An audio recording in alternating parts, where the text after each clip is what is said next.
What's going on, YouTube? Welcome to NickopzGaming, and today we're going to be doing an in-depth guide on Vamana. Now, before we get into the video, don't forget to like, comment, and subscribe. And if you'd like to keep up with my Twitch channel or keep up with any new content, I'll be leaving my Discord chat and my Twitch link in the description below.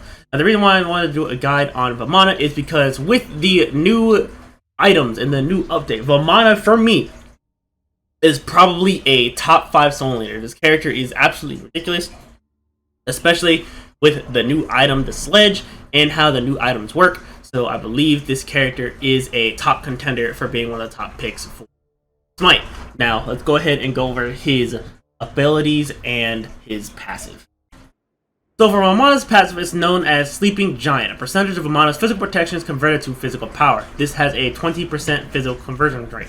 So basically, whenever you build an item that has any kind of physical defense, such as Iron Lion, anything with a passive that gives physical protections like the sledge, which we'll get to in a moment, or even like pre-win, anything with any type of physical protections, that will also give you a certain amount of power by 20% of the physical power of the physical protections that it gives. It's a very strong passive for any kind of duels with physicals. It does hurt him when it comes to magicals. However, it's still a it's still a defense conversion into power, so it's always really nice to have. Vamana's first ability is known as Clear the Path. Vamana opens his umbrella in front of him and sprints forward, doing damage to all enemies and knocking them into the air. This move lets Vamana play extremely safe. Let me go ahead and show you what it looks like. As you can see, it lasts for a pretty long time for a dash, and the fact that it does have a knockup on it makes it to where he can basically get out of anything for free, especially with this relatively low cooldown at, well, for me, relatively low cooldown at 15. Up next, we have Armored Umbrella. Vamana infuses his umbrella with his armor, reinforcing it while he strikes forth, doing damage to all enemies in its zone. This is Vamana's hardest burst hitting ability, doing 285 at max rank with 11-second cooldown, so this is a really good move, and has a pretty wide cone, as you can see, and it does go pretty decently far. It's a really quick move, arguably his best clear move. However, I have a counter argument, but we'll get to that in a moment. Up next, we have Umbrella Ring. Vamana spins an umbrella out in front of him, hitting everyone in his path for damage and slowing your enemy's attack and movement speeds. After reaching its destination, the umbrella returns back to Vamana, hitting everyone in his path again. This has a 25% attack and movement speed slow. It lasts for 3 seconds, and the hits both do 190 damage. Go ahead and show you what this looks like. It's a pretty decently hard skill to hit and to get used to, but it does go really far. And as you can see, the ability will actually track back to where Vamana is currently standing. So, this move actually does have a lot of potential to clear, and is technically his hardest hitting move if you hit both hits. Because if you're able to hit both hits at max rank, you'll be doing 380 damage in total. Finally, we have Vamana's ultimate, Colossal Fury. Vamana grows to an enormous giant for 6 seconds, gaining immunity to crowd control protections, physical power, regeneration, and his basic attacks now damage all nearby enemies. Successful attacks on enemies also provide stacking movement speed for 3 seconds. When Vamana is in colossal form, taking damage from gods increases the duration, and Vamana can pass through player-made walls. You may cancel his giant form early. So, that is a lot of information. So, he will gain an extra 35 of each protections at max rank. He gains an extra 100 physical power. His health will regenerate 1% per 0.2 seconds. That is a lot. You're going to need anti-heal against this character.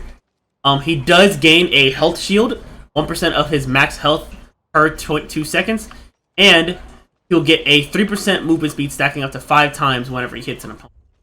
So basically, while he's in this ult, the more you hit him, the longer his ult will last. He's harder to kill, and he'll do exponentially more damage. I apologize. So let me go ahead and show you what this looks like. So even though it says the cone is pretty big, the cone is relatively small. And like it says, it only lasts for 6 seconds. But I'm going to show you what happens when you attack him continuously while he is in his ult. So, as you can see, I have the bots here. If I attack them, it's supposed to only last for 6 seconds, right? And you see in the bottom left-hand corner how the duration is not going down and how much longer this ultimate is lasting. It's a very, very good ult, especially since he gains protections out of it, which does convert towards his passive. As you saw in the bottom left-hand corner, he actually does get even more power because of the amount of protections he gains. So it's not really 100 power, it's more like 110. So his ultimate is very strong. So now let's go over his best items. Now his number one best item right now is the sledge. It gives physical power, 300 health, 150 mana, and 20% crowd control reduction, while also giving 10 physical and magical protections for every enemy god within 55 units of you, stacking up to 3 times. This will not only make you tankier, but it will also give you an extra bit of power, making him hit even harder. I believe Vamana gets the most out of this item since he does get more power out of it, while also becoming tankier. Another really good item for him is Void Shield. It gives 20 physical power, 60 physical protection, 100 health, and it also reduces the physical protections for everybody that's near him by 15%. And it also gives that 60 physical protections, which will convert to power. Another really good item to build on him would be Runic Shield. I would recommend only building Runic Shield for magical defense if you absolutely need to, since this character doesn't really get a lot of benefit from building magic protections other than just the base defense. However, you're going to need Runic Shield to help reduce the amount of magical damage that you're going to be taking, which helps him a lot in the long run. So, another good item for him is Shifter Shield.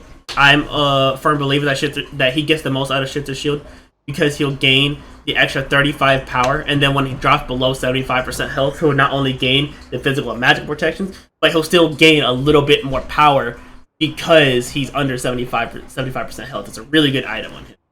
I would also recommend building Hire the Urchin. This stackable item will give him more power at the end of the day when it's finished stacking with the health shield, so it's always really nice. If you're looking for a more aggressive playstyle, I would also recommend building Haze Katana. This will help with his passive. Not his passive, his ultimate. Since his ultimate does only do basic attacks, it will actually proc Haze Katana, making it to where they can't run away from you. And the extra attack speed is always really nice with the movement power. I would also recommend building a Predwin. The extra protections, the cooldowns, the health shield whenever you come out of your ult is always really nice. It's a really cheap defensive item as well. I would always recommend building this on certain gods who can engage with their ult or need that little bit of getaway with their ult when they use it. Plus the magical damage that he gets when the shield explodes is always really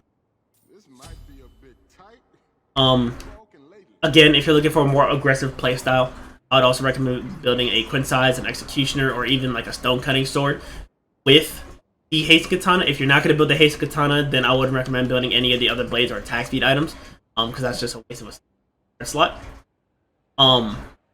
Plus, for me, building Haste Katana on this character makes it extremely difficult to deal with his ult, because now you have this person who's continuously healing, he gets all this power, he gets all this protections, and now he's stuck to you like glue.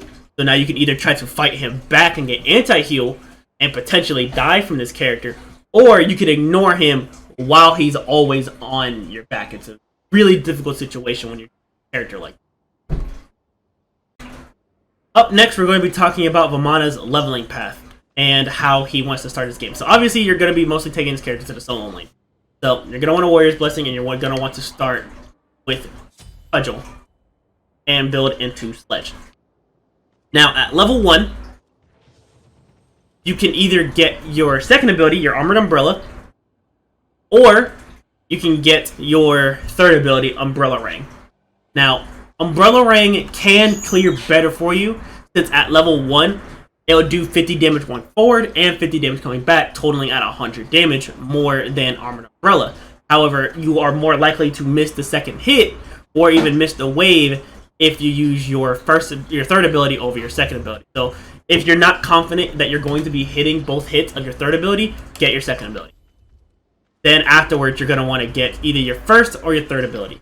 The way I like to judge it is how aggressive the other person is. If they're being extremely aggressive towards you, get your first ability. This will do 70 damage level 1. So you can hit the wave with your 1, with your 2, or your 3. And then when they try to get aggressive, dash right past them, aiming for the wave at the same time, getting them off you and still clearing. And then obviously when you get to level 3, then you want to pick up any ability that you didn't pick up already. Now, as you level up, there is a choice you gotta make. Like I said, if you are more, if you're looking for more clear, and you're looking for a, how do I put this? If you're looking for more clear, level up your 3, and if you're used to hitting this ability. If you're not used to hitting this ability, upgrade your second ability, because this ability will almost insta clear the wave as well, and it's faster, and it does more, and it can, and it's a lot easier to hit. But in any case, save leveling your first ability for last. Even though this will do 230 at max rank, these two abilities will help you more in the long run. And then finally, when you hit level 5, you're going to want to level up your ultimate. Now, this isn't one of those characters where you skip leveling his ultimate. You want to level his ultimate whenever it comes up, because it will give you more power and more defenses as it levels up. So whenever you can level this ability, level it up. Now, while you're in the laning phase, you're going to want to get boots after Sledge. I personally recommend getting Reinforced Greaves. If you remember his passive, he'll gain more power depending on how much physical protections he has, and the more they hit you, the more physical magical protections you gain, stacking up to 7 times, which is an extra 21 physical protections, and then that will convert towards your power. So you'll actually get more power for building Reinforced Greaves. Now, it's not going to equal to the same amount as building like a Ninja Tabbai or Warrior Tabbai, but this will make him tankier. It goes really well with the Sledge, and it goes really well with his passive, so that is completely up to you. Now, like I said, as far as the laning phase, what I personally like to do, I like using my 3 to clear. So I would throw this, wait for that to come back, and then hit the wave with my 2, and then go for this back wave. That's personally what I like to do. This move will actually clear relatively fast if you put the points into it, since it does do 190. And the movement speed slow is also really nice. However, that does not stack as you up. So that's completely up to you.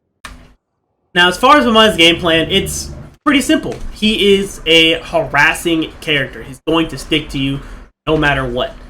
For me, I like engaging with my 2, then hitting them with my 3 if they try to run away. That way, when you use your dash, you'll catch back up to them.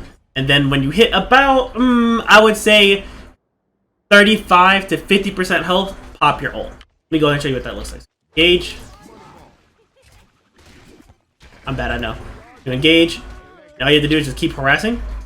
And let's say they bring me down to half, then I ult. All you have to do is just keep sticking to them. This character is meant to be in your face. This character is meant to be played, can be made to play extremely aggressively. However, when the game first starts, you're going to be playing a little bit more passively, because you don't have your ult, which is your main sustain. And even though your clear is pretty decent, you're not going to really notice a difference until you hit level 4 to 5. And a lot of gods in the game, Cucullin, King Arthur, even Osiris, can out-clear you at those early game levels. So you have to play extremely safe. But this character does have the kit to play safe, since he does have the movement speed slow, he does have the pretty safe clear with his 2, and then he has this dash that makes it almost impossible to catch this character with this ult. This is probably one of the safest gods in the solo lane. Overall, this character is very, very strong. I personally actually recently started using this character a lot more given the new items, and I've been having a lot of fun with this character. He's super safe. He can be played really aggressively if you want to. He can be a really good team player with how much he harasses the enemy team along with this slow. He can be very annoying to deal with in those early game levels. However, if you don't know how to play solo lane to the max of your ability, you can definitely see that this character does struggle a little bit. But this character is very, very rewarding, in my opinion. So, if you like the video or if you have any questions, don't forget to like, comment, subscribe, and leave any questions you have in the comments below. And I will catch y'all next time.